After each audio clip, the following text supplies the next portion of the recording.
Hello guys, welcome back to the channel. In today's video, I'm going to show you how you can remove plants from your garden when your garden is overloaded and grow a garden too.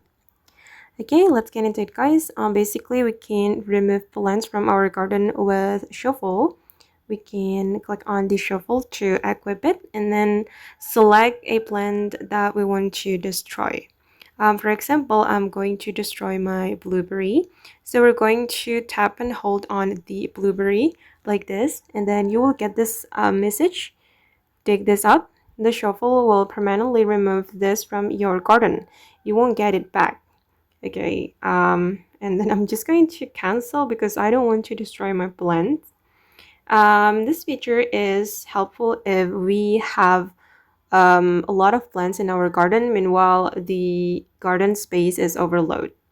Maybe you can destroy your uncommon plants or common plants such as blueberry or strawberry.